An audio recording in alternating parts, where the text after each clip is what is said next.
नमस्कार दोस्तों, स्वागत है आपका मेरे चैनल कॉमिक्स लाइफ में। शुरू करते हैं मनोज कॉमिक्स की एक और मज़ेदार कॉमिक्स, पूर्व जन्म का पाप। पूर्व जन्म का पाप, चित्रकार भास्कर केवले, लेखक विजय कुमार वत्स। बहुत समय पहले की बात है।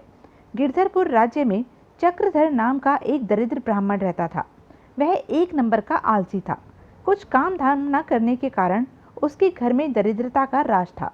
उसकी पत्नी वसुंधरा उसके आलसीपन को देखकर मन ही मन कुढ़ती रहती थी और पति की ओर से बहुत दुखी रहती थी।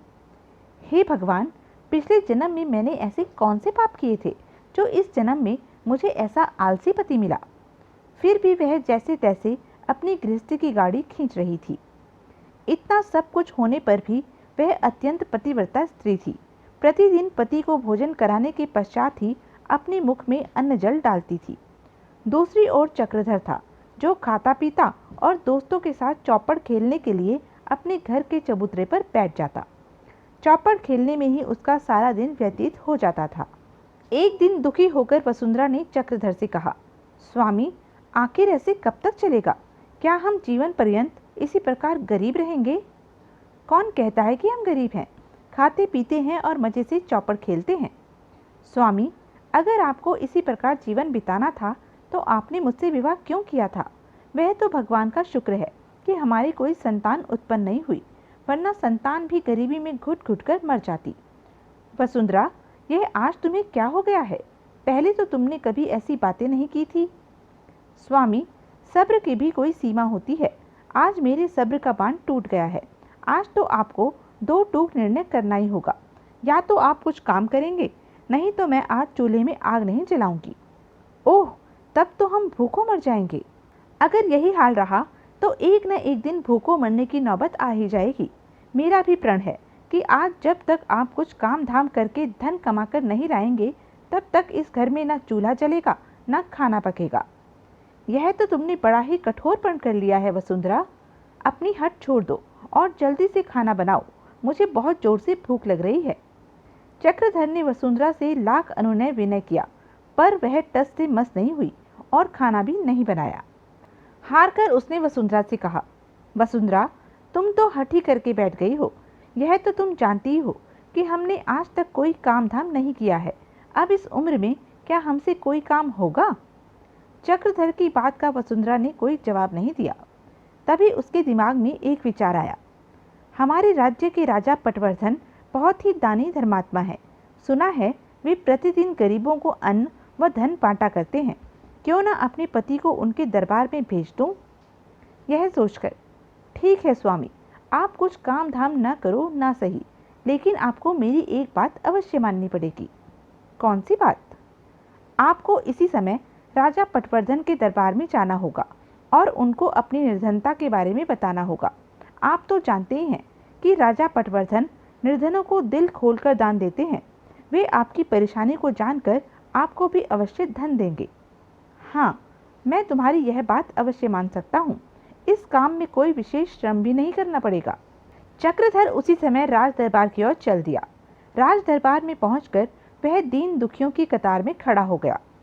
जब चक्रधर की बारी आई तो राजा पटवर्धन ने उससे पूछा, लगता है तुम दरबार में पहली बार आए हो। क्या हमें अपना परिचय दोगे? हाँ महाराज, मैं दरबार में पहली बार आया हूँ। मैं आपके ही राज्य में रहता हूँ। मेरा नाम पंडित चक्रधर है। मैं बहुत ही गरीब हूँ महाराज, और सहायता पाने की आशा में आपके पास आया हूँ। कहते हुए चक्रधर ने पटवर्धन को अपनी निर्धनता के बारे में बताया। सारी बात जानकर, पंडित चक्रधर, अब तुम्हें परेशान होने की कोई आवश्यकता नहीं है। तुम प्रतिदिन दरबार में आकर हमसे 5 स्वर्ण मुद्राएं दान में ले सकते हो। इतना कहकर राजा पटवर्धन ने चक्रधर को 5 स्वर्ण मुद्राएं दी। बिना कुछ किए 5 स्वर्ण मुद्राएं पाकर चक्रधर खुश हो गया और खुशी खुशी दरबार से चला आया। उसने घर पहुंचकर 5 स्वर्ण मुद्राएं वसुंधरा को देते हुए कहा, लो भगवान, अब तो खुश हो। 5 स्वर्ण मुद्राएं कमा कर लाया हूँ। अब तो जल्दी से भोजन बना दो। अगले दिन चक्रधर 5 स्वर्ण मुद्राएं लेने फिर दरबार में जा पहुंचा। दरबार में जाकर स्वर्ण मुद्राएं लेना चक्रधर का प्रतिदिन का नियम बन गया था। स्वर्ण मुद्राएं लाकर वह पत्नी को दे देता और फिर निश्चिंत होकर मित्रों के साथ सारा दिन चौपड़ खेलता। एक रात जब वह सोया हुआ था तो उसने एक स्वप्न देखा। चक्रधर, धिक्कार है तुम पर। बिना कुछ मेहनत किए तुम प्रतिदिन दरबार में जाकर राजा पटवर्धन से 5 स्वर्ण मुद्राएं ले आते हो। यह तो भीख मांगने के समान है। क्या तुम्हें राजा पटवर्धन से भीख लेते हुए तनिक भी लज्जा नहीं आती? कौन हो तुम? मैं तुम्हारी अंतरात्मा हूँ चक्रधर। तुम्हें इस प्रकार राजा पटवर्धन से स्वर्ण मुद्राओं की भिक्षा नहीं लेनी चाहिए। किसी को बिना कुछ दिए उससे कुछ लेना नहीं चाहिए। ऐसा करना भीख मांगने के समान है। तब मुझे क्या करना चाहिए? चक्रधर, राजा पटवर्धन से 5 स्वर्ण मुद्राओं को लेने से पहले तुम्हें उन्हें कुछ देना चाहिए। तुम्हारे द्वारा दी गई वस्तु के बदले में राजा पटवर्धन तुम्हें 5 स्वर्ण मुद्राएं देंगे। तब वे स्वर्ण मुद्राएं तुम्हें भीख स्वरूप मिली हुई नहीं समझी जाएंगी। लेकिन मैं गरीब, भला राजा पटवर्धन को क्या दे सकता हूँ? चक्रधर, तुम्हारी पत्नी वसुंधरा चित्रकला जानती है। तुम उसके द्वारा बनाए गए चित्र लेकर राजा पटवर्धन के पास जाना और वह चित्र पटवर्धन को भेंट करना। तब उस चित्र के बदले में तुम उससे 5 स्वर्ण मुद्राएं लेना। ठीक है, कल से मैं ऐसा ही करूँगा। दूसरे दिन चक्रधर ने वसुंधरा से कहा, वसुंधरा, तुम एक सुंदर सा चित्र बनाओ। उस चित्र को मैं राजा पटवर्धन को देकर आऊँगा। लेकिन क्यों? आप राजा पटवर्धन को मेरे द्वारा बनाया गया चित्र क्यों भेंट करना चाहते हैं?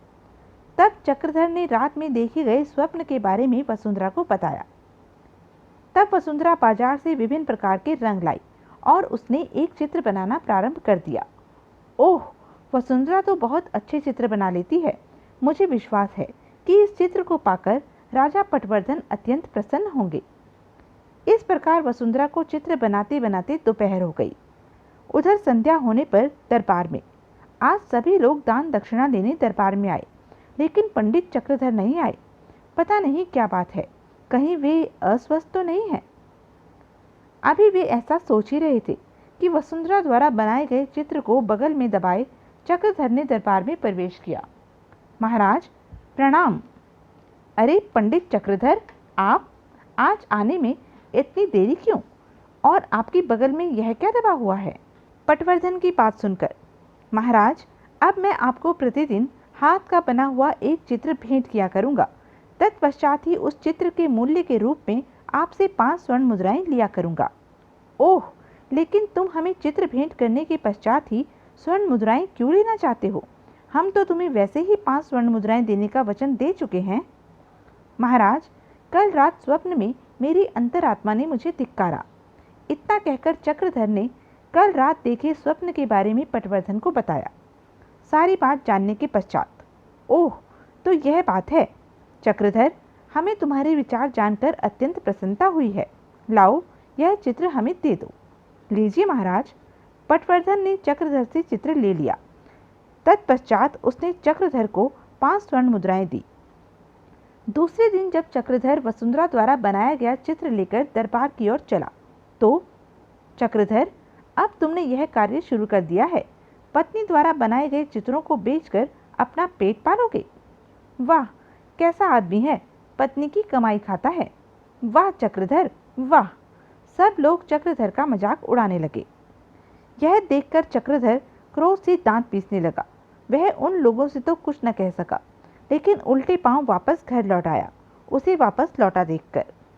क्या बात है स्वामी, आज आप दरबार में नहीं गए? इतनी जल्दी कैसे वापस लौट आए? वसुंधरा, अब मैं तुम्हारे बनाए चित्र लेकर दरबार में नहीं जाऊंगा। लोग मेरा मजाक उड़ाते हैं। वसुंधरा के बार बार पूछने पर उसने लोगों द्वारा कही बातें उसे बताई। सुनकर वसुंधरा सोच में पड़ गई। फिर कुछ सोचकर बोली, ठीक है स्वामी, आप यह चित्र लेकर दरबार में ना जाइए, लेकिन महाराज के पास जाइए तो सही। वहाँ जाकर उनसे कहना कि वे आपको कोई काम करने के लिए दें। वे जो भी काम आपको बताएं, आप उसे पूरा करने के पश्चात ही उनसे स्वर्ण मुद्राएं लेना। इस प्रकार आपकी बात भी रह जाएगी और आपको स्वर्ण मुद्राएं भी मिल जाएंगी। हाँ, यह तुम ठीक कह रही हो, मैं ऐसा ही करता हूँ। यह सोचकर वह खाली हाथी दरबार में पहुँचा। यह क्या पंडित चक्रधर, आज आप चित्र लेकर नहीं आए? महाराज, उन चित्रों को मेरी पत्नी बनाया करती थी। इस प्रकार उन चित्रों के बदले में आप जो 5 स्वर्ण मुद्राएं मुझे देते थे, उन पर मेरी पत्नी का हक बनता है। मैं चाहता हूँ कि आप मुझे कोई काम बताएं। ताकि मैं आपकी बताई काम को करने के पश्चात ही आपसे 5 स्वर्ण मुद्राएं ले सकूं। चक्रधर, तुम ब्राह्मण हो, हम भला तुमसे कौन सा काम करवा सकते हैं? ब्राह्मणों को दान दक्षिणा देना तो हमारा धर्म है। हम तुमसे बिना कुछ काम करवाए ही 5 स्वर्ण मुद्राएं दिए देते हैं। नहीं महाराज, बिना कुछ काम किए मैं आपसे स्वर्ण मुद्राएं नहीं लूँगा। यह सुनकर पटवर्धन सोच में पड़ गया। अब मैं पंडित चक्रधर को ऐसा कौन सा काम बताऊं? हमारी तो कुछ समझ में नहीं आ रहा है। कुछ सोचकर पटवर्धन ने चक्रधर से कहा, पंडित चक्रधर, आप ब्राह्मण हैं, इसलिए मैं आपको ऐसा कार्य बताता हूँ जिसे आप सुगमता से कर सकते हैं। बताइए महाराज। तुम्हें हमारे लिए गंगा का जल लाना होगा। हमारे राज्य से गंगा जी तक पहुँचने में पूरे 15 दिन लगते हैं और 15 दिन ही वहाँ से वापस लौटने में लगते हैं। इस प्रकार आने जाने में पूरा 1 माह व्यतीत हो जाया करेगा। जब तुम 1 माह पश्चात गंगा का जल लेकर आओगे तो हम तुम्हें 5 स्वर्ण मुद्राएं प्रतिदिन के हिसाब से स्वर्ण मुद्राओं का भुगतान कर देंगे। ठीक है महाराज, अब मैं जाता हूँ और 1 माह पश्चात वापस लौटने पर ही आपसे अपनी स्वर्ण मुद्राएं लूँगा। इतना कहकर चक्रधर दरबार से चला गया। जब वह घर पहुँचा, क्या बात है स्वामी, आज आप कुछ परेशान से हैं?